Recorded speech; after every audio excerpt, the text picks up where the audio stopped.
Mi hija me abandonó en la estación de autobuses como si fuera basura, sin saber que en mi bolso llevaba un boleto de lotería ganador de 8.6 millones de pesos. Hoy, te voy a contar algo que nunca pensé que contaría. Si tú también crees que nosotros aún tenemos valor, incluso después de los 60, escribe 1 en los comentarios. Y, por favor, deja un like y suscríbete. Vamos a demostrar que somos fuertes juntos. Me llamo Eulalia Robledo Fernández. Tengo 69 años. Y vivo en una pequeña habitación rentada en la colonia Doctores de Ciudad de México. Mis manos, arrugadas por 70 años de vida, sostienen un celular viejo que apenas funciona, pero que ayer me trajo la noticia que cambiaría mi destino para siempre. El olor a tortillas recién hechas se filtra por la ventana desde la tortillería de Doña Carmen, mezclándose con el ruido constante del tráfico en el eje central. Mi cuarto es pequeño. Una cama individual con colcha desgastada, un ropero de madera que cruje cuando lo abro, y una mesa de plástico donde desayuno cada mañana la misma avena con leche en polvo. En la pared, una fotografía amarillenta muestra a mi difunto esposo Roberto sonriendo junto a nuestra hija Jimena cuando tenía apenas 5 años. Era una época en la que aún creía que el amor familiar era incondicional. Llevaba 3 meses sin recibir una sola llamada. 3 meses sin que nadie tocara mi puerta que no fuera el señor del gas o la muchacha que cobra la renta. Mis días transcurrían en una rutina silenciosa. Me levantaba a las 6 de la mañana. Preparaba café en una cafetera de aluminio que compré hace 20 años. Escuchaba las noticias en mi radio portátil mientras tejía bufandas que luego vendía afuera del Metro Valderas por 50 pesos cada una. El miércoles pasado, mientras barría la entrada de mi edificio, porque a la portera no le gusta hacerlo, sonó mi teléfono. El corazón me brincó al ver el nombre en la pantalla. Jimena, mi hija. Hacía tanto tiempo que no veía esas palabras que por un momento dudé si era real. ¿Bueno? Contesté, tratando de que mi voz no sonara demasiado ansiosa. Mamá, ¿cómo estás? Su tono era diferente, casi cariñoso. Oye, ¿qué te parece si vienes a pasar unos días con nosotros en Cuernavaca? Los niños preguntan por ti, y creo que te haría bien salir de ese encierro. El teléfono casi se me cae de las manos. Jimena, mi única hija, la mujer que hacía meses me había dicho que necesitaba espacio, después de que le pedí ayuda para pagar unas medicinas, me estaba invitando a su casa. Me estaba buscando. Me estaba recordando. ¿En serio, mija? Murmuré, sintiéndome como una niña pequeña que acaba de recibir un regalo inesperado. Claro, mamá. Te paso a recoger el viernes en la mañana. Solo empaca ligero, ¿sí? Vamos a estar como una semana. Cuando colgó, me quedé parada en el pasillo del edificio, abrazando el teléfono contra mi pecho. Doña Carmen me vio desde su local y me gritó: «Oiga, señora Eulalia, ¿se siente bien? Se ve muy emocionada». No le dije nada, pero sonreí. Por primera vez en meses, sonreí de verdad. Esa noche no pude dormir. Me levanté 3 veces para revisar mi ropero, pensando qué empacar. No tenía mucho. 2 vestidos que me quedaban de cuando Roberto vivía, una blusa azul que me regaló Jimena en mi cumpleaños hace 3 años, mis pantuflas gastadas y el suéter gris que había tejido para mí misma el invierno pasado. En una cajita de metal, guardaba mis tesoros. La alianza de matrimonio que ya no me quedaba en el dedo por la artritis, una fotografía de mis padres en Guadalajara, y un frasquito de crema hidratante que Roberto me había comprado poco antes de morir, cuando aún podía caminar hasta la farmacia. «Para que siempre tengas las manos suaves, mi amor», me había dicho ese día, besándome la frente con esos labios que ya sabían a medicina y a despedida. El viernes llegó como llegan los milagros, lento al principio, luego de golpe. Me bañé con el jabón aromático que tenía guardado para ocasiones especiales. Me puse mi vestido menos gastado y me senté en la banqueta a esperar. A las 9:30, una camioneta blanca se detuvo frente al edificio. Era Jimena. No bajó a saludarme. Ni siquiera apagó el motor. Solo bajó la ventanilla y me hizo una seña con la mano. Tenía el teléfono pegado a la oreja, hablando de algo que sonaba importante, con esa voz profesional que había desarrollado desde que se casó con Rodrigo y se mudó a Cuernavaca. Sí, licenciado. El contrato debe estar listo para el lunes. No, no podemos esperar más tiempo.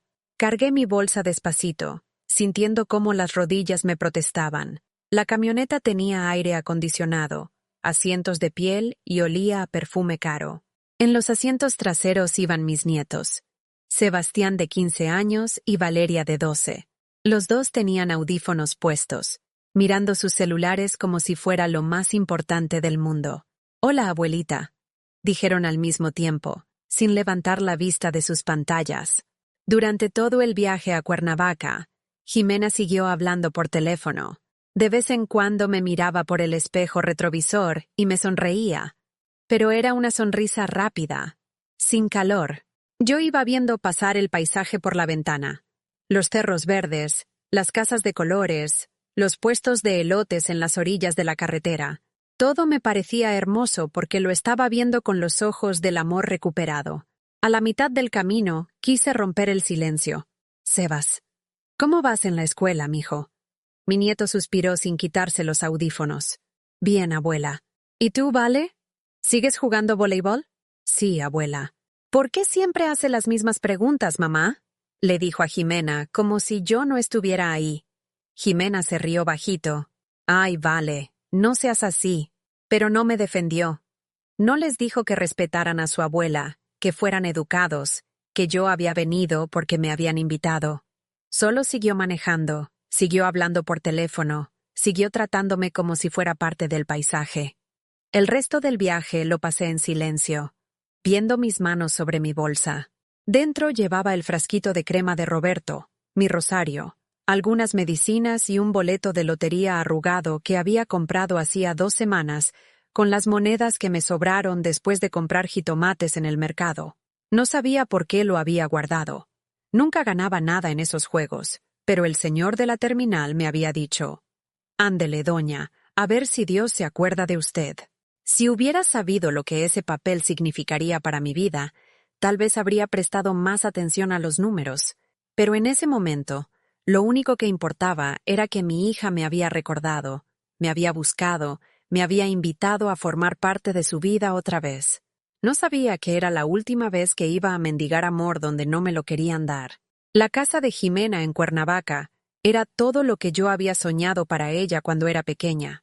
Grande, con jardín lleno de bugambilias moradas, cochera para 2 autos y una alberca que brillaba bajo el sol de la tarde. Las paredes eran de un color durazno claro, y por las ventanas se veían los cerros verdes que rodeaban la ciudad. Era el tipo de casa donde una abuela debería sentirse bienvenida, donde debería haber un lugar especial para ella. Pero no fue así.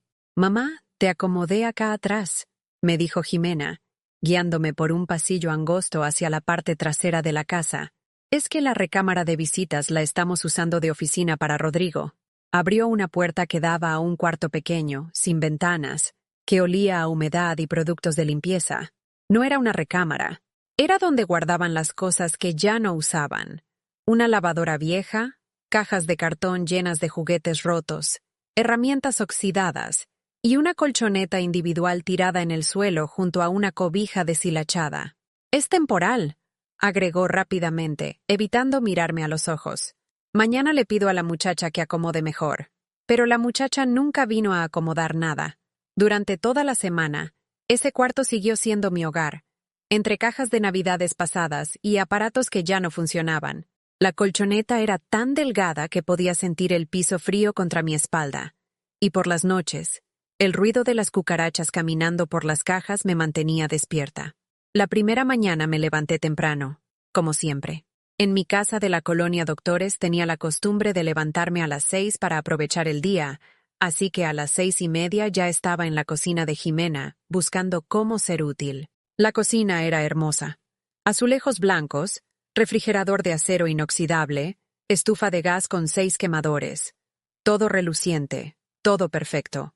En el refrigerador había comida suficiente para alimentar a una familia por semanas. Yogures griegos, frutas importadas, quesos que yo nunca había probado, jugo de naranja recién exprimido. Pensé en hacer el desayuno para toda la familia. Era lo mínimo que podía hacer después de que me hubieran invitado. Busqué huevos. Encontré pan integral. Puse café en la cafetera que seguramente costaba más que mi renta de 2 meses. Mientras cocinaba, me imaginé la cara de sorpresa y gratitud de Jimena cuando bajara y encontrara la mesa puesta. A las 8, cuando la familia comenzó a bajar, ya tenía todo listo: huevos revueltos, frijoles refritos, chilaquiles con salsa verde, había encontrado tortillas del día anterior, y café humeante en tazas de porcelana. Rodrigo fue el primero en aparecer. Mi yerno era un hombre alto, de 45 años, que siempre vestía camisas planchadas incluso en sábado. Me miró con sorpresa cuando vio la comida. «Buenos días, Rodrigo», le dije con una sonrisa. «Espero que te guste el desayuno». Él se sirvió café sin decir gracias. Revisó su celular y masculló. «Yo no desayuno carbohidratos». Sebastián bajó después. Tomó un yogur del refrigerador y se fue a su cuarto sin probar nada de lo que había preparado. Valeria ni siquiera entró a la cocina. Gritó desde la sala que ya había desayunado cereal en su recámara. Cuando finalmente apareció Jimena, yo estaba sentada sola frente a toda la comida que había preparado con tanto cariño. «Ay, mamá, no tenías que hacer todo esto», me dijo, pero su tono no era de agradecimiento. Sonaba molesta, como si hubiera hecho algo malo. «Nosotros tenemos nuestra rutina en las mañanas. Rodrigo está a dieta, los niños comen muy ligero. Solo quería ayudar, mija», murmuré, sintiendo cómo se me encogía el estómago. «Ya sé, pero mejor déjanos a nosotros, ¿sí? Cada casa tiene sus costumbres». Se sirvió una taza de café. Tomó un pedazo de pan tostado y se fue al jardín a hablar por teléfono. Yo me quedé ahí, viendo toda esa comida que nadie quería, sintiéndome como una intrusa en la cocina de mi propia hija. Esa tarde, después de lavar todos los platos que nadie me agradeció haber ensuciado, me senté en el jardín a ver cómo Jimena trabajaba en su laptop junto a la alberca. Tenía una reunión por videollamada con personas que se veían importantes, hablando de proyectos y números que yo no entendía. «Mamá, ¿puedes hablar más bajito? Estoy en junta», me dijo cuando intenté preguntarle algo sobre las plantas del jardín. Rodrigo llegó del trabajo como a las 7 de la noche. No me saludó. Se fue directo a bañarse. Después se sentó en la mesa del comedor con Jimena a revisar papeles y hablar de cosas de adultos exitosos: inversiones, viajes de negocios, colegiaturas de los niños. Yo ayudé a servir la cena que había preparado Esperanza, la muchacha que venía 3 veces por semana. Era una muchacha joven, de Oaxaca, que me hablaba con más cariño que mi propia familia. «Señora Eulalia, usted no tiene que estar lavando platos», me decía. «Siéntese a descansar». Pero yo no podía estar sin hacer nada. Toda mi vida había trabajado. Había sido útil. Primero cuidando a Roberto cuando se enfermó de diabetes. Después cuidando a Jimena cuando era pequeña. Y yo trabajaba en una tintorería para pagar sus estudios. Estar sentada me hacía sentir como un mueble más. El martes en la noche escuché algo que me partió el alma en pedazos. Yo estaba en mi cuarto de trastes, tratando de acomodar la cobija para que no me diera frío, cuando oí voces en la cocina.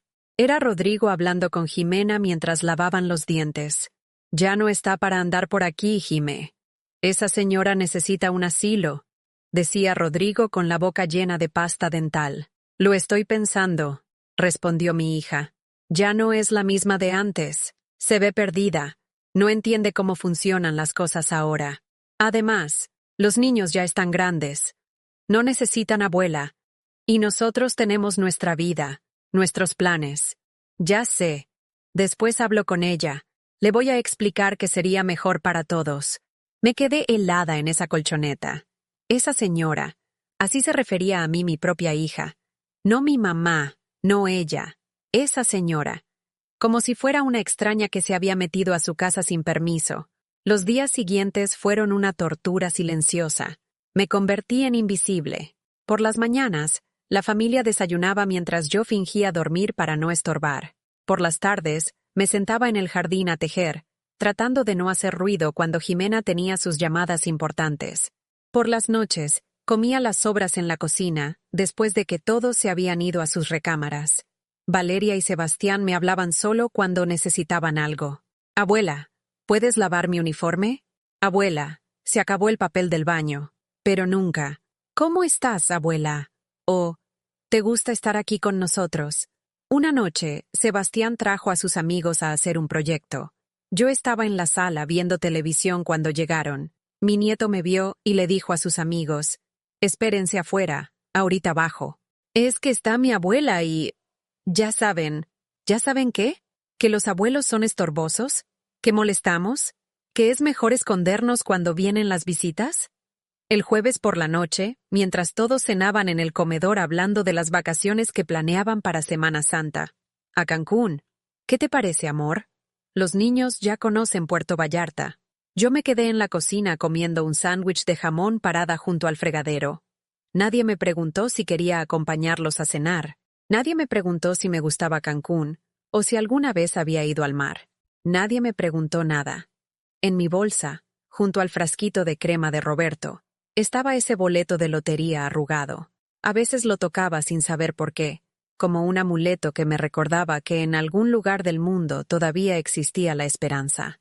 Si hubiera sabido lo que ese papel representaba, tal vez habría tenido fuerzas para irme esa misma noche.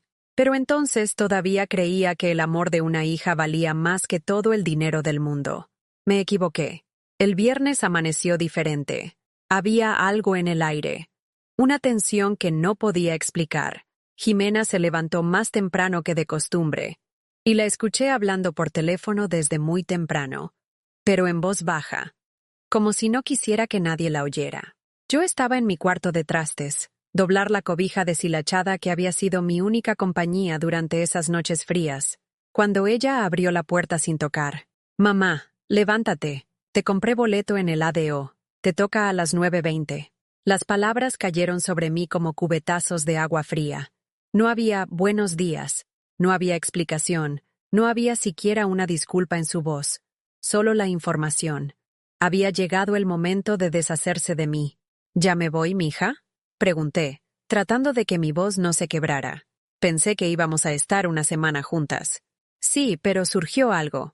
Rodrigo tiene una junta muy importante el lunes y necesitamos la casa tranquila para preparar todo el fin de semana.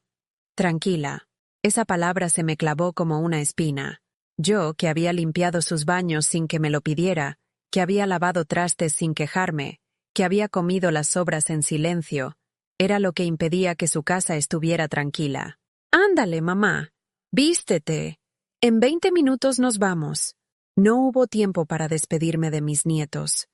Sebastián se había ido temprano a entrenar fútbol, y Valeria seguía dormida.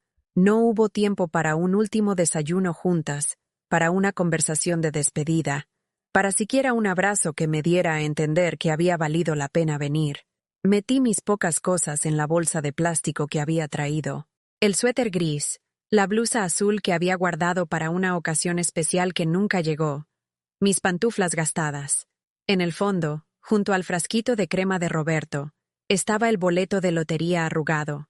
Lo toqué sin pensar, como había hecho todos esos días, sin saber que tocaba mi libertad.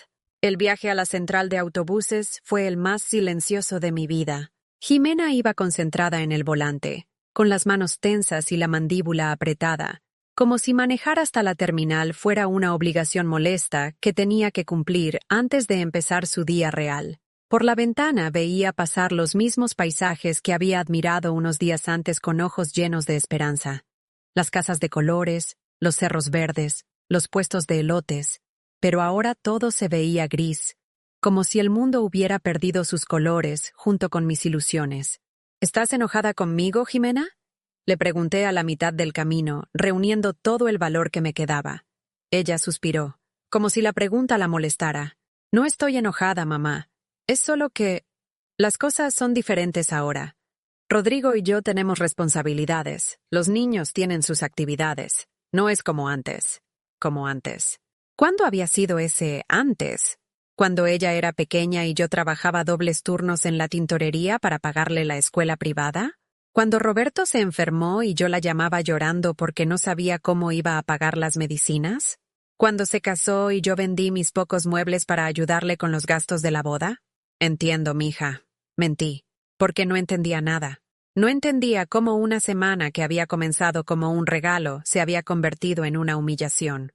No entendía cómo mi propia hija podía hablarme como si fuera una carga que había que soportar por caridad. Llegamos a la central de autobuses a las 9 en punto. Era una mañana de viernes normal. Vendedores gritando, tortas, tortas calientes, familias cargando maletas, estudiantes con mochilas enormes esperando camiones que los llevaran a sus pueblos. Yo era solo una mujer mayor más, con una bolsa de plástico y un boleto de segunda clase a Ciudad de México. Jimena ni siquiera se bajó de la camioneta. Se quedó con el motor encendido, mirando su celular mientras yo luchaba por abrir la puerta del copiloto con mis manos artríticas. «Ten cuidado en el camino, mamá», me dijo sin levantar la vista de la pantalla. «Y no te enojes. Tengo junta a las 10». Me tendió mi bolsa por la ventanilla, como si fuera una delivery que acababa de completar. Sus ojos no se encontraron con los míos ni un segundo. «Jimena», le dije, sosteniendo la bolsa contra mi pecho. «¿Cuándo nos vamos a ver otra vez?» «Ya veremos, mamá. Ahorita andamos muy ocupados, pero ya te llamamos». Y se fue, sin mirar atrás, sin esperar a que entrara a la terminal, sin siquiera asegurarse de que tuviera suficiente dinero para el pasaje de regreso. La vi alejarse por el estacionamiento en su camioneta blanca, hablando otra vez por teléfono, seguramente ya pensando en cosas más importantes que la mujer que la había parido, que había sacrificado todo por ella, que había creído ingenuamente que todavía importaba en su vida. Me quedé parada en la banqueta de la central, con mi bolsa de plástico en las manos y un hoyo negro en el pecho donde antes había tenido un corazón. Los autobuses entraban y salían. La gente caminaba apurada. Los vendedores seguían gritando sus mercancías. La vida continuaba como si nada hubiera pasado, como si una madre no acabara de ser desechada por su propia hija como basura que ya no servía. Entré a la terminal y busqué una banca donde sentarme. Mis piernas temblaban, no por el frío, sino por la humillación que me quemaba por dentro. Una señora mayor que vendía chicles se acercó a preguntarme si me sentía bien. «¿Se encuentra bien, güerita?» «Se ve muy pálida». «Estoy bien, gracias». Mentí otra vez, pero no estaba bien. No había estado bien desde hacía mucho tiempo. Solo que había estado demasiado ocupada pidiendo migajas de amor para darme cuenta. Saqué mi celular para ver la hora. Faltaban 20 minutos para que saliera mi autobús. No tenía a quién llamar, no tenía con quién hablar, no tenía siquiera crédito suficiente para una llamada larga. Estaba completamente sola en el mundo. Y por primera vez en mi vida lo entendí con una claridad que me dolió más que cualquier golpe físico. Fue entonces cuando recordé el boleto de lotería. Lo había comprado hacía 2 semanas en una tiendita cerca de mi casa, con las monedas que me habían sobrado después de comprar jitomates en el mercado. El señor que atendía me había dicho: «Ándele, doña Eulalia, a ver si Dios se acuerda de usted». Yo me había reído y había guardado el boleto en mi bolsa, sin pensar más en él. Ahora, sentada en esa banca de la central de autobuses, sintiéndome como la persona más abandonada del mundo, saqué el papel arrugado de mi bolsa. Estaba doblado entre las páginas de mi libreta de teléfonos, junto a una estampita de la Virgen de Guadalupe. Con mis dedos temblorosos, alicé el papel y busqué los números del sorteo en mi celular. Internet era lento, pero finalmente apareció la página de la Lotería Nacional. Busqué la fecha del sorteo, 15 de marzo. Busqué los números ganadores, y ahí estaban, exactamente iguales a los que tenía en mi boleto arrugado. 08, 15, 23, 31, 42, 47. Primer lugar. 8.600.000, 30. El corazón se me detuvo. Leí los números 1, 2, 3 veces. Los comparé una por una con los de mi boleto. No había error. No era un sueño. No era una broma cruel del destino. Había ganado 8.600.000 pesos. Pero no sentí alegría. No grité. No salté de emoción como hacen en las películas. Solo me quedé ahí sentada, con el papel en las manos, mientras una verdad terrible se abría paso en mi mente, como un amanecer doloroso. Tenía en mis manos la solución a todos mis problemas económicos, la libertad que nunca había soñado tener, la independencia que me permitiría no volver a mendigar amor nunca más. Y no tenía a nadie con quien compartir la noticia, nadie que se alegrara por mí, nadie que me abrazara y me dijera: «¡Qué maravilloso, mamá!». Nadie que entendiera lo que significaba para una mujer de 69 años, que había trabajado toda su vida por centavos, tener de repente más dinero del que había ganado en toda su existencia. La ironía era tan cruel que casi me hizo reír. Unas horas antes, Jimena me había desechado porque yo era una carga económica y emocional. Ahora yo tenía más dinero que ella y su esposo juntos. Y ella no tenía idea. Anunciaron mi autobús. Me levanté de la banca, guardé el boleto ganador en mi bolsa junto al frasquito de crema de Roberto y caminé hacia la puerta de abordaje. Pero ya no era la misma mujer que había llegado esa mañana. Ya no era la abuela suplicante que mendiga cariño y se conforma con las obras. Era una mujer que acababa de descubrir que tenía el poder de cambiar su vida para siempre, y que ya no le debía nada a nadie. El viaje de regreso a Ciudad de México fue el más extraño de mi vida. Iba sentada en el asiento 23B del autobús, con mi bolsa de plástico en el regazo, y 8.600.000 pesos guardados en un papel arrugado que nadie más que yo sabía que valía una fortuna. A mi lado viajaba un señor mayor que leía el periódico deportivo y comentaba en voz alta los resultados del fútbol. Enfrente, una muchacha joven escribía mensajes en su celular sin parar, seguramente contándole a alguien los detalles de su fin de semana.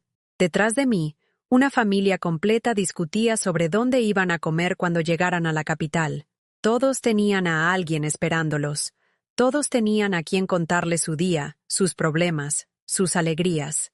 Yo tenía 8 millones de pesos y ninguna alma en el mundo que se alegrara de verme llegar.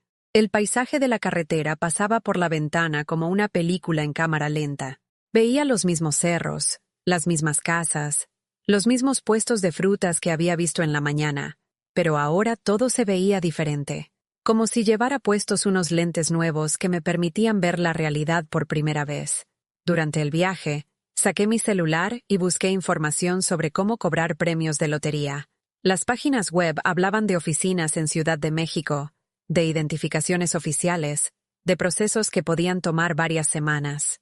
También leí sobre impuestos, sobre porcentajes que el gobierno se quedaba, sobre la importancia de mantener en secreto este tipo de noticias hasta haber completado todos los trámites. Los ganadores de premios mayores, decía una página, frecuentemente experimentan cambios dramáticos en sus relaciones familiares y sociales. Se recomienda buscar asesoría legal antes de informar a terceros sobre el premio. Cambios dramáticos en las relaciones familiares. Me reí en silencio. ¿Qué relaciones familiares? ¿Las que acababan de tirarme en una central de autobuses como si fuera basura? ¿Las que me habían tratado como sirvienta no pagada durante una semana completa? Llegué a la central del norte de Ciudad de México a las 2 de la tarde. El mismo olor a diésel y comida frita, los mismos vendedores ambulantes, el mismo caos de siempre. Pero yo ya no era la misma mujer que había salido de ahí una semana antes con el corazón lleno de esperanza. Tomé el metro hasta la estación Doctores, caminé las 3 cuadras hasta mi edificio, subí los 2 pisos hasta mi puerta. Todo exactamente igual que cuando me había ido. La misma mancha de humedad en la pared del pasillo, el mismo olor a comida y desinfectante, el mismo ruido del tráfico colándose por las ventanas mal selladas. Abrí la puerta de mi cuarto y me senté en mi cama individual. Puse mi bolsa sobre la mesa de plástico y saqué todas mis pertenencias. El suéter gris, la blusa azul que había guardado para una ocasión especial, las pantuflas gastadas, el frasquito de crema de Roberto y el boleto ganador. Lo extendí sobre la mesa y lo volví a leer. Los números seguían siendo los mismos. La cantidad seguía siendo real. 8.600.000 pesos que nadie más sabía que existían. Durante 3 días no le dije nada a nadie. No llamé a Jimena para contarle que había llegado bien. No busqué a doña Carmen para platicarle sobre mi viaje. No salí a vender mis bufandas tejidas afuera del metro. Simplemente me quedé en mi cuarto, pensando. Pensaba en todos los años que había trabajado en la tintorería, ganando 300 pesos a la semana. Pensaba en las noches que me había desvelado cuidando a Roberto, cuando el dolor de la diabetes no lo dejaba dormir. Pensaba en todo el dinero que le había prestado a Jimena a lo largo de los años, para el enganche de su casa, para la colegiatura de los niños, para sus emergencias que siempre eran más importantes que las mías. Pensaba en todas las veces que había comido frijoles durante una semana completa porque le había dado el dinero del mandado a mi hija cuando sus cuentas no le cuadraban. Pensaba en todas las Navidades en las que yo no había recibido regalo porque ya estás grande para esas cosas, mamá, mientras yo seguía dándoles dinero que no tenía para los regalos de mis nietos. Pensaba en la cara de Rodrigo cuando me había visto preparar el desayuno, en la voz de Jimena cuando me dijo, no tenías que hacer todo esto, en los ojos de mis nietos mirándome como si fuera un mueble viejo que estorbaba en su casa perfecta. El lunes en la mañana tomé la decisión más importante de mi vida. No les iba a decir nada. Busqué en Internet la dirección de las oficinas de la Lotería Nacional. Quedaban en el centro histórico, no muy lejos de donde yo vivía. Me bañé, me puse mi vestido menos gastado, guardé el boleto ganador en mi bolsa junto con mi credencial del INE y mi acta de nacimiento, y salí a la calle. El edificio de la Lotería Nacional era imponente, con columnas de mármol y ventanas enormes que brillaban bajo el sol de la mañana. Adentro había oficinas con escritorios de madera oscura y empleados que se veían serios e importantes. Todo muy diferente a mi mundo de cuartos rentados y mesas de plástico. «Buenas tardes», le dije a la recepcionista. Una señorita joven que tenía las uñas perfectamente pintadas y un traje que probablemente costaba más que mi renta de 3 meses. «Vengo a preguntar sobre un boleto de lotería». Me mandó al segundo piso, a una oficina donde un señor con lentes y bigote revisó mi boleto con una lupa especial. Lo escaneó, lo comparó con bases de datos en su computadora, hizo llamadas telefónicas misteriosas. «Señora Robledo», me dijo finalmente con una sonrisa que no me había dirigido nadie en meses. «Efectivamente, usted es la ganadora del primer lugar del sorteo del 15 de marzo. Mis felicidades». Oírlo decir en voz alta hizo que todo se sintiera real por primera vez. No era un sueño, no era una confusión. Yo, Eulalia Robledo Fernández, de 69 años, habitante de un cuarto rentado en la colonia Doctores, era oficialmente millonaria. «¿Qué sigue ahora?», pregunté, sorprendida por lo tranquila que sonaba mi voz. «Bueno, hay un proceso. Verificaciones de identidad, trámites fiscales, papeleos. También tendríamos que coordinar una pequeña ceremonia de entrega, tomarle unas fotografías para la prensa». «No», lo interrumpí. «No quiero ceremonia. No quiero fotografías. No quiero que nadie se entere». El señor me miró con sorpresa. «Señora, entiendo su privacidad, pero es parte del protocolo. La transparencia en estos procesos es importante para...» «¿Es obligatorio?», pregunté. «Bueno, no exactamente, pero...» «Entonces no quiero nada de eso. Solo quiero cobrar mi premio en silencio». Me explicó que el proceso tomaría entre 2 y 3 semanas, que había impuestos que pagar, documentos que firmar, cuentas bancarias que abrir. Me dio una tarjeta con su nombre, licenciado Mauricio Hernández, y me pidió que regresara el miércoles siguiente con más documentos. Esas 2 semanas fueron las más extrañas de mi vida. Por fuera, todo seguía igual. Seguía viviendo en mi cuarto rentado. Seguía comiendo avena en las mañanas. Seguía viendo pasar la vida por mi ventana. Pero por dentro, algo fundamental había cambiado. Ya no era la mujer que rogaba por atención. Ya no era la abuela que se conformaba con las obras de amor. Ya no era la madre que se dejaba humillar por miedo a quedarse sola. Era una mujer con opciones. Una mujer con poder. Una mujer que por primera vez en su vida no le debía nada a nadie. El teléfono sonó 2 veces durante esas semanas. Las 2 veces era Jimena. «Bueno, mamá, ¿cómo estás? No me habías hablado para decirme que llegaste bien». «Llegué bien», respondí sin más explicación. «¿Estás enojada conmigo? Siento mucho que se haya cortado la visita, pero ya sabes cómo es Rodrigo con sus juntas». «No estoy enojada». «¿Segura? Te oyes rara». «¿Todo bien por allá?» «Todo bien». Conversaciones secas, respuestas cortas. Por primera vez en mi vida, no tenía ganas de suplicar por más tiempo, por más atención, por más cariño. No tenía ganas de hacer preguntas sobre los nietos que no me extrañaban, sobre la vida perfecta que no tenía lugar para mí. «Bueno, Pues luego te marco, ¿sí? Ahorita ando corriendo porque Sebastián tiene partido y Valeria tiene dentista. Está bien. Te quiero, ma. Igualmente. Colgué sin la angustia de siempre, sin la desesperación de extender la llamada, sin la tristeza de saber que pasarían semanas antes de volver a escuchar su voz. Por primera vez en años, el te quiero de mi hija me sonó hueco, como una frase aprendida, sin significado real, como las cosas que se dicen por costumbre, no por verdadero sentimiento. Y por primera vez en mi vida, no me dolió. El miércoles 29 de marzo, exactamente 2 semanas después de haber descubierto mi premio, volví a las oficinas de la Lotería Nacional para completar los últimos trámites.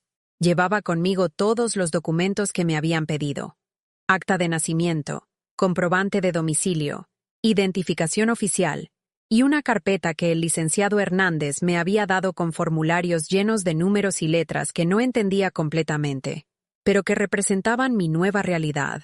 Señora Robledo, me dijo el licenciado con la misma sonrisa profesional de siempre, todo está en orden. Después de impuestos y comisiones, su premio neto queda en 6.450.000 pesos. ¿Ya decidió en qué banco quiere que abramos su cuenta? 6.450.000 pesos. Más dinero del que había visto junto en toda mi vida. Más de lo que había ganado en los 40 años que trabajé en la tintorería. Más de lo que necesitaría para vivir dignamente el resto de mis días. ¿Puedo abrirla en cualquier banco?, pregunté. Claro, aunque le recomendamos instituciones grandes, estables. Bancomer, Banamex, Santander. Elegí Bancomer porque quedaba cerca de mi casa y porque su nombre me sonaba confiable. 2 horas después, salí del banco con una tarjeta de débito nueva, una chequera que nunca había imaginado que tendría, y una sensación extraña en el pecho que no era exactamente felicidad, sino algo más parecido a poder. Caminé por las calles del centro histórico viendo todo con ojos diferentes. Los vendedores ambulantes gritando sus mercancías, las oficinas gubernamentales llenas de gente haciendo trámites, los restaurantes donde nunca había tenido dinero para comer. Todo seguía igual, pero yo había cambiado fundamentalmente. Paré en una cafetería cerca de Bellas Artes, un lugar que siempre había visto desde afuera, pero donde nunca había entrado, porque un café costaba lo que yo gastaba en comida para 2 días. Pedí un café americano y un pastel de chocolate. Me senté junto a la ventana, y por primera vez en mi vida no calculé cuánto me estaba costando cada sorbo. Mientras comía, saqué mi celular y busqué algo que había estado evitando pensar: casas en venta. No en Ciudad de México, donde todo era caro y sucio y lleno de memorias dolorosas, sino en otros lugares. Lugares donde pudiera empezar de nuevo, donde nadie me conociera como la señora que abandonaron en la central, donde pudiera ser simplemente Eulalia. Encontré una página de bienes raíces que mostraba propiedades en diferentes partes del país. Casas en Puebla, con jardines llenos de flores. Departamentos en Guadalajara con balcones que daban a parques. Pequeñas villas en la costa de Veracruz, donde podía escuchar el mar desde la ventana. Pero una imagen me llamó especialmente la atención. Una casa pequeña en San Sebastián, España. El anuncio decía: casa rural con vista al mar Cantábrico, ideal para jubilados que buscan tranquilidad. Las fotografías mostraban una construcción de piedra con ventanas azules, un jardín lleno de hortensias y una terraza desde donde se veía un mar tan azul que parecía irreal. España, el país de donde venía mi madre, la mujer que me había enseñado a hacer tortillas y que me contaba cuentos sobre su pueblo cerca del mar. La mujer que había muerto cuando yo tenía 25 años, prometiéndome que algún día conocería las playas de su infancia. Algún día iremos juntas, mijita, me había dicho desde su cama del hospital, con la voz ya muy débil. Te voy a enseñar la casa donde nací, el mercado donde mi mamá compraba pescado fresco, la iglesia donde me bautizaron. Ya verás qué bonito es. Nunca fuimos, primero porque no había dinero, después porque me casé y Roberto no era de viajar. Luego porque Jimena era pequeña y no podía dejarla. Más tarde porque Roberto se enfermó y necesitaba cuidados constantes. Siempre había una razón para postergar ese viaje. para guardar el sueño de mi madre en un cajón junto con sus fotografías amarillentas y sus cartas de familiares que ya no escribían. Ahora, sentada en esa cafetería del centro histórico, con una cuenta bancaria que me permitía comprar lo que quisiera, me di cuenta de que por primera vez en mi vida no había nada que me impidiera cumplir esa promesa. Esa noche, en mi cuarto rentado, busqué más información sobre San Sebastián. Leí sobre su clima templado, sobre sus playas tranquilas, sobre la comunidad de jubilados españoles y extranjeros que habían elegido esa ciudad para vivir sus últimos años en paz. Leí sobre requisitos de residencia para ciudadanos mexicanos, sobre procesos de inmigración, sobre el costo de vida que, paradójicamente, era más barato que vivir en una colonia decente de Ciudad de México. También busqué agencias de viajes, vuelos directos de México a Madrid, después un tren rápido hasta el norte. Todo estaba ahí, al alcance de mi nueva realidad económica. Todo lo que tenía que hacer era decidirme. El jueves en la mañana, mientras tomaba mi avena de siempre en mi mesa de plástico de siempre, sonó el teléfono. Era Jimena. «Buenos días, mamá. ¿Cómo amaneciste?» «Bien, mija. ¿Y tú?» «Pues ahí andamos. Oye, se me ocurrió algo. Los niños salen de vacaciones de Semana Santa la próxima semana y pensé que tal vez te gustaría venir a cuidarlos unos días. Rodrigo y yo tenemos un congreso en Cancún y...» Me quedé callada. Ella siguió hablando sobre horarios de comida de los niños, sobre las llaves del coche que tendría que recoger en cierto lugar, sobre la rutina de la casa que tendría que mantener. No era una invitación. Era una solicitud de servicios gratuitos. Solo serían 4 días, mamá. Y a los niños les haría mucho bien tener a su abuela cerca. Ya sabes cómo te quieren. Los niños que no me habían dirigido la palabra en una semana completa. Los nietos que me veían como un estorbo cuando traían amigos a la casa. Los mismos que habían estado presentes cuando su madre me acomodó en un cuarto de trastes. Y ninguno había dicho, «Abuela, ven a mi cuarto». O, «¿Por qué la abuela no duerme en una cama normal?» «No puedo, Jimena», dije con una tranquilidad que me sorprendió. «¿Cómo que no puedes? ¿Tienes planes?» Por primera vez en mi vida, la respuesta era sí. Sí tenía planes. Planes que no incluían ser la niñera no pagada de nietos que no me respetaban, en la casa de una hija que me había tirado como basura 2 semanas antes. Sí, tengo planes. ¿Qué planes puedes tener tú, mamá? La pregunta salió con un tono de sorpresa genuina, como si fuera imposible que una mujer de 69 años tuviera una vida propia. Planes míos. Respondí sin dar explicaciones. Hubo un silencio largo al otro lado de la línea. Podía imaginar la cara de Jimena, tratando de procesar que su madre, que siempre había estado disponible, que siempre había dicho que sí a todo, le estaba diciendo que no por primera vez en su vida. ¿Estás segura de que no puedes? Es solo una semana, y realmente necesitamos que alguien cuide a los niños. No tenemos a quién más pedirle. No tenemos a quién más pedirle. No, nos haría mucha ilusión que estuvieras con nosotros. O, los niños están emocionados de verte. Simplemente no tenían a quién más explotar. Estoy segura, repetí. Bueno, pues, está bien. Buscaremos a otra persona. Otra persona. Como si fuera intercambiable. Como si cualquier señora mayor pudiera hacer el trabajo que ella esperaba que yo hiciera gratis. Está bien, dije. Y por primera vez, realmente estaba bien. Después de colgar, me senté en mi cama y sentí algo que no había experimentado en décadas. La libertad de decir no sin culpa, sin miedo, sin la desesperación de perder el poco amor que creía recibir. Esa tarde caminé hasta una agencia de viajes en la colonia Roma. Era un lugar pequeño pero elegante, con pósters de destinos exóticos y empleados jóvenes que hablaban de paquetes todo incluido y experiencias únicas. Le expliqué a una señorita muy amable que quería viajar a España, específicamente a San Sebastián, y que no tenía prisa por regresar. ¿Es un viaje de placer, señora? Es un viaje de libertad, le respondí. Ella sonrió sin entender completamente, pero comenzó a mostrarme opciones. Vuelos para la próxima semana, hoteles cerca del mar, tours para conocer la ciudad. Todo lo que había sido imposible durante 69 años De repente, se había vuelto real y alcanzable. ¿Quiere que le cotice un viaje de cuánto tiempo? Me preguntó. Indefinido, respondí. Quiero un boleto de ida, sin regreso programado. Por primera vez en mi vida, no tenía que volver a ningún lugar donde no me quisieran. Los siguientes días pasaron como un torbellino de decisiones que nunca pensé que tendría que tomar. Cada mañana me despertaba con una sensación extraña en el pecho, la mezcla de terror y emoción que viene cuando tu vida entera está a punto de cambiar para siempre. La agente de viajes, una muchacha llamada Patricia de unos 30 años, se había convertido en mi cómplice sin saberlo.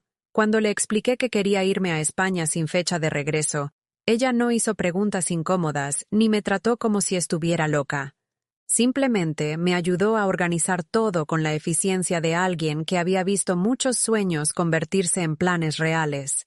Para quedarse más de 90 días, me explicó mientras imprimía formularios y folletos. Necesita solicitar una visa de residencia, pero como usted tiene ascendencia española por parte de su madre, puede aplicar para recuperar la nacionalidad. Eso le daría derecho a vivir allá permanentemente. Ascendencia española. Las historias que mi madre me había contado sobre Santander, sobre la casa de piedra donde había nacido, sobre los mercados llenos de pescado fresco y las misas de domingo en la iglesia del pueblo, de repente cobraron un significado completamente nuevo. Ya no eran solo cuentos nostálgicos de una mujer mayor, eran mi boleto hacia una nueva vida. ¿Qué documentos necesito?, pregunté. El acta de nacimiento de su madre, certificados de matrimonio, documentos que comprueben la descendencia. ¿Los tiene? Los tenía. En una caja de zapatos debajo de mi cama, junto con fotografías amarillentas y cartas que mi abuela había mandado desde España antes de morir, guardaba todos los papeles que mi madre había considerado importantes. Nunca pensé que me servirían para algo más que para recordar. Patricia programó mi vuelo para el 15 de abril, exactamente un mes después de haber ganado la lotería. Madrid-Barajas, llegada a las 2 de la tarde, hora local. Después un tren hasta San Sebastián que me llevaría directamente a la ciudad, donde quería empezar mi nueva vida. También me ayudó a reservar un hotel pequeño cerca de la playa para las primeras 2 semanas, mientras decidía si realmente quería quedarme o si era solo una fantasía de mujer mayor que había visto demasiadas películas románticas. ¿Está segura de que quiere ir sola?, me preguntó el último día, mientras me entregaba todos los documentos de viaje. ¿No hay familia que quiera acompañarla, al menos para ayudarla a instalarse? No, respondí sin tristeza. Es algo que necesito hacer sola. Durante esos días, vendí las pocas cosas de valor que tenía. No era mucho. La televisión que Roberto y yo habíamos comprado para celebrar nuestro 10º aniversario, la máquina de coser que usaba para arreglar ropa, algunos libros que había coleccionado a lo largo de los años. Todo junto no me dio más de 3,000 pesos, pero no era por el dinero. Era por cerrar capítulos, por no dejar cabos sueltos en una vida que estaba abandonando voluntariamente. Le avisé a la señora que me rentaba el cuarto que me iría a finales de mes. Doña Esperanza, una mujer mayor que siempre había sido amable conmigo, se sorprendió mucho. ¿A dónde se va, señora Eulalia? ¿Se va a vivir con su hija? No, le dije. Me voy lejos, a empezar de nuevo. ¿A su edad? ¿Estás segura de que es buena idea? A mi edad.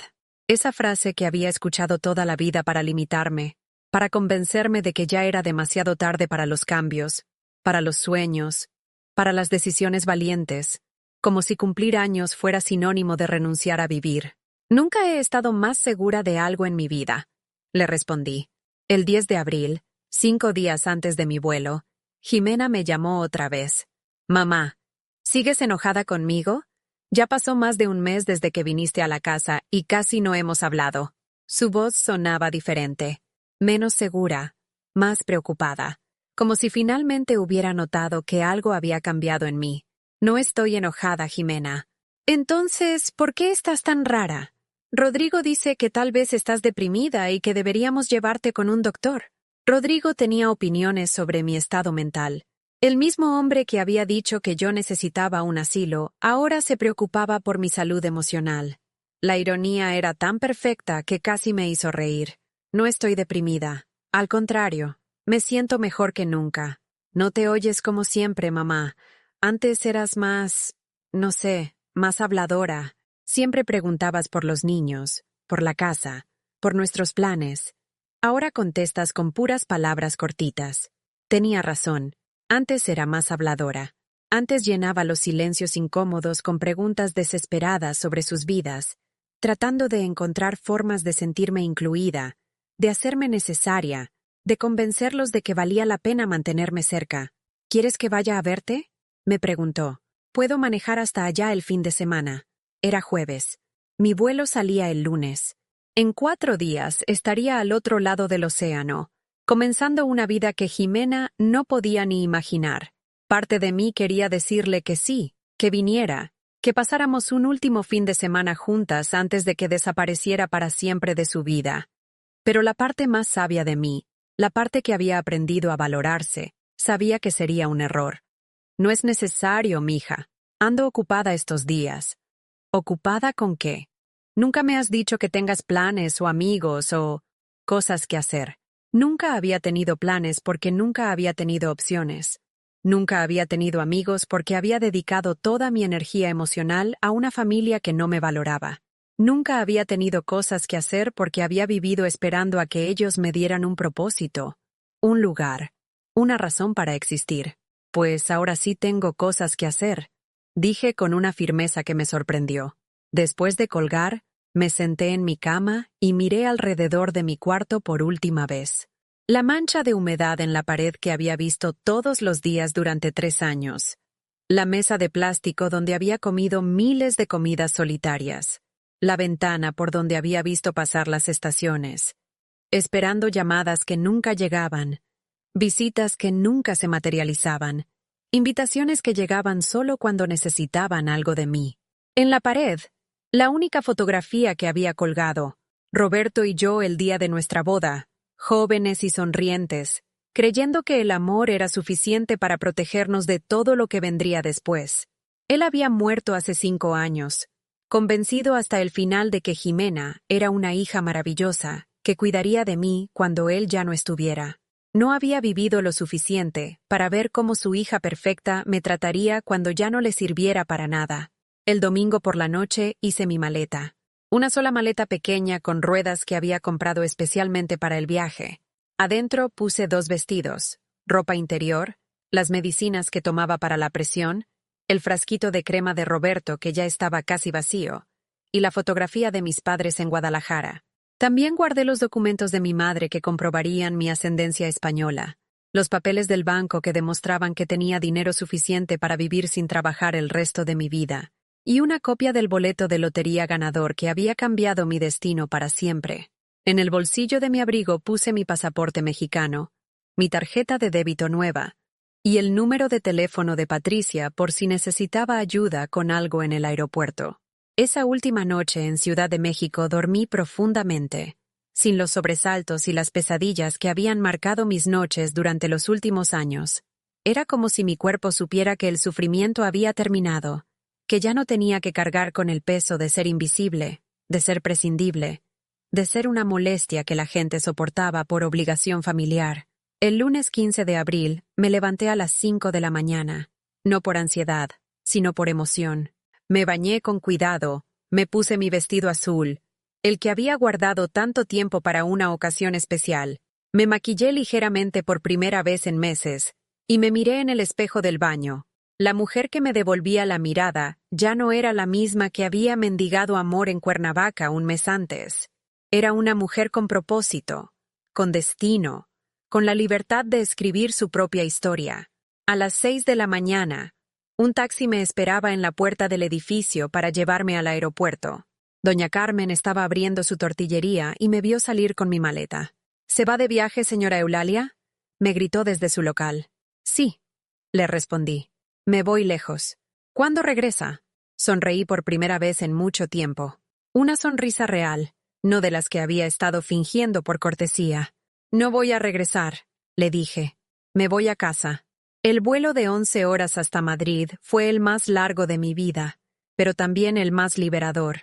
Nunca había estado en un avión, y cuando las ruedas se despegaron del suelo del aeropuerto de Ciudad de México, Sentí físicamente como todo mi pasado se quedaba atrás, haciéndose más pequeño hasta desaparecer entre las nubes. Por la ventanilla vi México alejarse. Las montañas que habían rodeado mi vida entera, las calles por donde había caminado durante 69 años, la ciudad donde había sido invisible, donde había mendigado amor, donde había aceptado migajas de atención como si fueran tesoros invaluables. La azafata, una muchacha española muy amable, me preguntó si era mi primer viaje a Europa. «Es mi primer viaje a cualquier lado», le respondí con una sonrisa. «Es mi primer viaje hacia mí misma». Ella me sonrió sin entender completamente, pero con esa gentileza que tienen las personas que trabajan cuidando a otros. Durante el vuelo, mientras la mayoría de los pasajeros dormían, yo me quedé despierta viendo la oscuridad por la ventana y pensando en todo lo que había dejado atrás. No solo las cosas materiales, que eran pocas y sin valor real, sino las expectativas, las obligaciones, las cadenas invisibles que me habían mantenido atada a una vida que no era mía. Pensé en Roberto, mi esposo muerto, y por primera vez no sentí tristeza al recordarlo. Sentí gratitud. Él había sido un buen hombre, que me había amado a su manera, que había trabajado duro para darnos una vida modesta pero digna. Si hubiera podido verme en ese avión, rumbo a España con dinero suficiente para vivir como quisiera, se habría alegrado por mí. «Ve por las dos, mi amor», le susurré a la ventanilla, imaginando que de alguna manera podía escucharme. «Ve por los sueños que nunca pudimos cumplir juntos». Llegué a Madrid Barajas a las 2 de la tarde, hora local. El aeropuerto era enorme, moderno, lleno de gente que hablaba idiomas que no entendía y que caminaba con la seguridad de quienes sabían exactamente a dónde iban. Yo no sabía nada, pero por primera vez en mi vida, no me asustaba no saber. Seguí las señales hasta la estación de tren que conectaba con el aeropuerto. Mi español mexicano se entendía perfectamente con el español de España, aunque los empleados me hablaban con un acento que me recordaba a las películas viejas que veía con mi madre cuando era niña. El tren a San Sebastián tardó 5 horas. 5 horas viendo paisajes que parecían de cuento. Campos verdes que se extendían hasta el horizonte. Pueblos pequeños con casas de piedra y tejados rojos. Montañas cubiertas de bosques que nunca había imaginado que existieran en la realidad. Todo era diferente a México. El color del cielo, la forma de las nubes, la manera en que la luz se reflejaba en los ríos que cruzábamos. Era como si hubiera llegado a otro planeta, a un lugar donde las reglas de mi vida anterior no aplicaban, donde podía ser quien quisiera ser. Llegué a San Sebastián cuando el sol comenzaba a ponerse. La estación de tren era pequeña y acogedora. Nada que ver con las terminales caóticas de Ciudad de México. Un taxi me llevó al hotel que Patricia había reservado para mí. Un lugar pequeño a 2 cuadras de la playa, con habitaciones que olían a lavanda y balcones que daban al mar Cantábrico. Mi cuarto era simple pero hermoso. Una cama individual con sábanas blancas, un escritorio de madera junto a la ventana y un baño pequeño pero impecable. Pero lo más importante era el balcón. Abrí las puertas de cristal y salí a respirar el aire del mar por primera vez en mi vida. El sonido era hipnótico, las olas rompiendo contra las rocas en un ritmo constante y tranquilizador.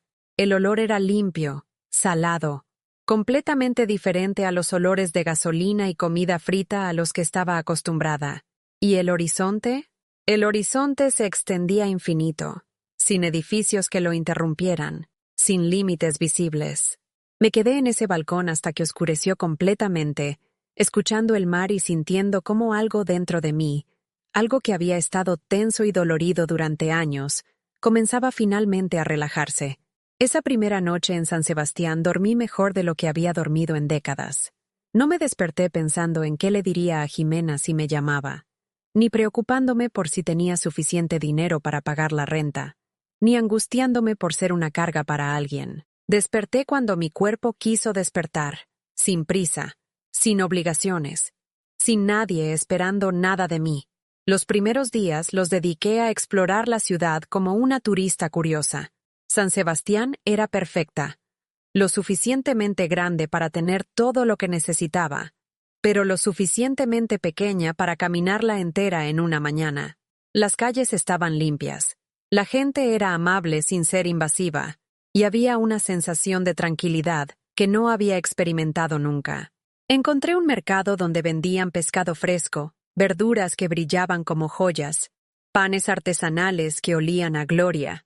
Los vendedores me hablaban en español con acento vasco, y cuando les decía que era mexicana, sonreían y me contaban historias sobre parientes que habían emigrado a América décadas atrás.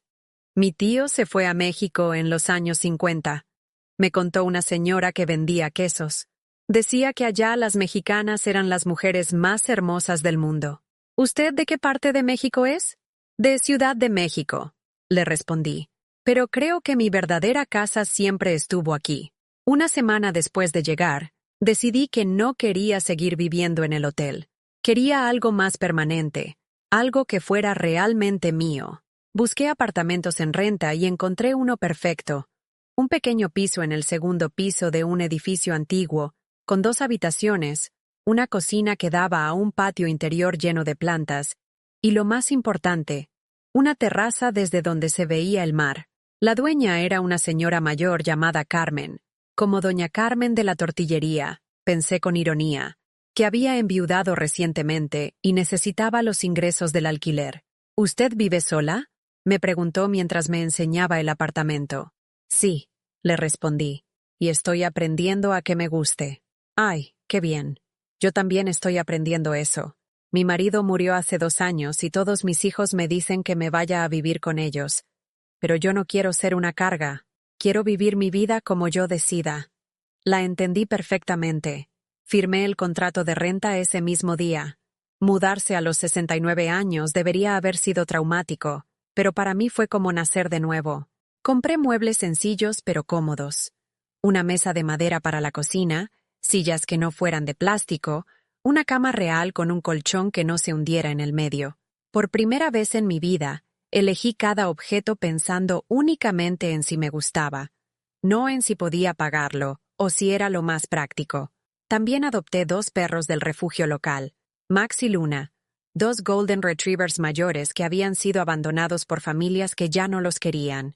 El empleado del refugio me advirtió que eran perros viejos y que tal vez no vivirían muchos años más. Perfecto, le dije. Yo también soy vieja. Nos vamos a entender muy bien. Max y Luna se convirtieron en mis compañeros constantes. Por las mañanas caminábamos por la playa, ellos correteando las gaviotas mientras yo me sentaba en las rocas a ver salir el sol. Por las tardes, los 3 nos instalábamos en la terraza, yo con un libro y una taza de té, ellos echados a mis pies, todos en silencio cómodo. Por primera vez en mi vida, el silencio no me asustaba. No era el silencio tenso de quien espera una llamada que no llega, o el silencio vacío de quien no tiene con quien hablar. Era el silencio elegido, el silencio de alguien que por fin está en paz consigo misma. Comencé a tomar clases de pintura en acuarela en un centro cultural para adultos mayores. Nunca había tenido tiempo ni dinero para hobbies, pero ahora tenía ambos en abundancia. Mis primeras pinturas eran terribles, pero cada semana mejoraban un poco, y lo más importante, me hacían feliz. «Tiene usted manos de artista», me dijo Isabel, la profesora, después de que pinté mi primer paisaje decente del puerto de San Sebastián. ¿Nunca había pintado antes? Nunca había tenido tiempo de descubrir qué me gustaba hacer, le respondí. También me inscribí en clases de historia del arte, en un club de lectura donde discutíamos novelas en español y francés, y en un grupo de senderismo para gente mayor.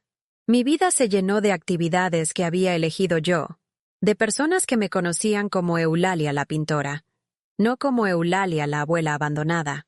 3 meses después de llegar a San Sebastián, mientras pintaba en mi terraza con Max y Luna durmiendo a mis pies, mi celular mexicano sonó. Era un número desconocido. «¿Señora Eulalia Robledo?», preguntó una voz joven. «Sí, soy yo. Soy periodista del diario El Universal de México. Estamos haciendo un reportaje sobre ganadores de lotería que cambiaron radicalmente de vida, y su historia nos llamó mucho la atención». Colgué inmediatamente. Apagué el teléfono y lo guardé en un cajón. Esa vida, esa historia, ya no me pertenecía. Esa noche, en mi cama cómoda, Escuchando el sonido del mar por la ventana abierta y sintiendo la respiración tranquila de mis perros dormidos en el suelo junto a mí, me di cuenta de que por primera vez en 69 años era completamente feliz. No feliz a pesar de estar sola. Feliz porque estaba sola. Feliz porque nadie me necesitaba para algo que no quería dar. Feliz porque nadie me daba amor condicionado a cambio de servicios gratuitos. Era libre. Y la libertad sabía mejor de lo que había imaginado. 6 meses después de llegar a San Sebastián, mi vida había encontrado un ritmo que jamás había imaginado posible. Me levantaba cuando mi cuerpo me lo pedía, no cuando un despertador me lo exigía. Desayunaba en mi terraza viendo el mar, con Max y Luna esperando pacientemente sus caricias matutinas. Pintaba cuando me inspiraba. Leía cuando tenía ganas. Caminaba por la playa cuando el alma me pedía silencio. Era una vida simple, pero era mía. Una mañana de octubre, mientras regaba las hortensias que había plantado en macetas en mi terraza, mi vecino de al lado me gritó desde su balcón: «Señora Eulalia, la buscan abajo». Bajé las escaleras extrañada. En la entrada del edificio estaba parado un muchacho joven, de unos 25 años, con una cámara colgada al cuello y una sonrisa nerviosa. «¿Señora Robledo?» «Soy Miguel, de TikTok España. Me enteré de su historia por un conocido que trabaja en un banco de aquí y quería preguntarle si me permitiría hacer un video sobre usted». «¿Un video sobre mí? ¿Para qué?» «Es que su historia es increíble», me explicó con el entusiasmo de los jóvenes cuando descubren algo que les parece fascinante. Una señora mexicana que ganó la lotería después de que su familia la abandonó y que decidió venirse sola a España a empezar de nuevo. Es muy inspirador. Mi primera reacción fue decir que no. No quería fama, no quería atención, no quería que mi pasado doloroso se convirtiera en entretenimiento para desconocidos. Pero algo en la sinceridad del muchacho me hizo dudar. «¿Por qué le interesa mi historia?», le pregunté. «Porque demuestra que nunca es demasiado tarde para ser valiente», me respondió. «Porque demuestra que una persona puede elegir su propia felicidad, sin importar la edad o las circunstancias». Al final, acepté. No por vanidad, sino porque pensé que tal vez mi historia podría ayudar a otras mujeres mayores que estuvieran pasando por lo mismo que yo había vivido. Miguel hizo un video sencillo pero emotivo. Me filmó en mi terraza, con el mar de fondo, contando mi historia sin dramatismos innecesarios, solo con la honestidad de alguien que había aprendido que la verdad no necesita adornos para ser poderosa. Hablé de los años siendo invisible, de la semana humillante en casa de Jimena, del momento en que descubrí el boleto ganador en la central de autobuses. Hablé de la decisión de no decirle nada a mi familia, de la libertad de elegir mi propio destino, de la paz que había encontrado en España. «¿No extraña a su familia?», me preguntó Miguel al final de la entrevista. «No extraño el dolor», le respondí. Durante muchos años confundí el dolor con el amor. Creí que sufrir por alguien era lo mismo que quererlo. Ahora sé que el amor real no duele, no humilla, no pide que te hagas pequeña para que otros se sientan grandes. El video se subió un martes por la mañana y se volvió viral en cuestión de horas. En 3 días tenía más de 2 millones de visualizaciones y miles de comentarios de personas de toda España y Latinoamérica compartiendo historias similares, contando sus propias experiencias de abuso emocional familiar, de ser tomados por sentado, de tener que elegir entre la familia y la dignidad. «Mi suegra me trata igual», escribía una mujer desde Argentina. «Gracias por demostrarme que tengo opciones. Yo también soy niñera gratis de mis nietos», comentaba otra desde Colombia. «Tal vez sea hora de poner límites». «Señora Eulalia, usted es mi heroína», decía una joven desde México. «Mi abuela necesita ver este video». Pero entre todos esos comentarios de apoyo y agradecimiento, había uno que me llamó especialmente la atención. Era de una cuenta llamada Jimena Amor, y decía simplemente: «¿Eres tú, mamá?». El corazón se me detuvo. Jimena había visto el video. Jimena sabía dónde estaba, lo que había hecho, por qué había desaparecido sin decir nada. Durante 3 días no respondí el comentario. No sabía qué decir. No sabía si quería responder. No sabía si estaba lista para enfrentar esa parte de mi pasado que había dejado atrás. Pero los mensajes siguieron llegando. Primero más comentarios en el video. Mamá, por favor contéstame. Los niños preguntan por ti. ¿Podemos hablar, por favor? Después, llamadas a mi celular mexicano que seguía apagado en el cajón de mi mesita de noche. Finalmente, Miguel me contactó para decirme que una mujer había llegado hasta sus oficinas en Madrid preguntando por mí, y que tenía mi información de contacto porque había logrado rastrear mi domicilio en San Sebastián. Dice que es su hija, me explicó Miguel por teléfono. Parece muy desesperada. ¿Quiere que le dé su dirección? No, le respondí inmediatamente. No quiero verla, pero Jimena ya tenía mi información. 2 días después, el timbre de mi apartamento sonó a las 7 de la mañana. Max y Luna corrieron hacia la puerta ladrando, y cuando abrí el portero automático, escuché una voz que no había oído en meses. Mamá, soy yo, Jimena. Por favor, déjame subir. Podría haber fingido que no estaba. Podría haber cerrado el portero automático y esperado a que se fuera. Podría haber mantenido la puerta cerrada entre nosotras para siempre. Pero algo dentro de mí quería enfrentar este momento. Quería cerrar este capítulo definitivamente, con claridad, sin las dudas que vienen cuando se evaden las conversaciones difíciles. Sube, le dije. Jimena llegó al segundo piso cargando una maleta pequeña y con la cara hinchada de haber llorado. Se había cortado el pelo. Tenía ojeras. Y por primera vez en mi vida la vi vulnerable de verdad, no como la mujer segura y exitosa que había construido su identidad alrededor del desprecio hacia mí. Mamá, me dijo cuando abrí la puerta, y se echó a llorar. Pero yo no la abracé. No corrí hacia ella con los brazos abiertos como habría hecho antes. Me quedé parada en el marco de la puerta, serena, esperando. ¿Puedo pasar?, me preguntó. Pasa, le dije. Ella entró a mi pequeño apartamento y miró alrededor con asombro. Los muebles que había elegido yo, las pinturas que había hecho colgadas en las paredes, las plantas que crecían saludables en cada rincón, la terraza abierta donde se veía el mar brillando bajo el sol de la mañana. Es hermoso, murmuró. No sabía que te gustaran estas cosas. Nunca te interesó saber que me gustaba. Le respondí sin rencor, solo como un hecho. Max y Luna se acercaron a ella con curiosidad, moviendo la cola. Ella los acarició distraídamente mientras trataba de encontrar las palabras. Mamá, yo vine a disculparme. Vine a pedirte que regreses. ¿A qué? A casa. A México. Con nosotros. Podemos arreglar las cosas, ¿Podemos qué? La interrumpí. ¿Volver a tu cuarto de trastes? ¿Volver a ser tu niñera gratis? ¿Volver a comer las sobras mientras ustedes cenan en el comedor hablando de cosas importantes? Se quedó callada, porque sabía que tenía razón. Los niños te extrañan, dijo finalmente. No, le respondí con calma.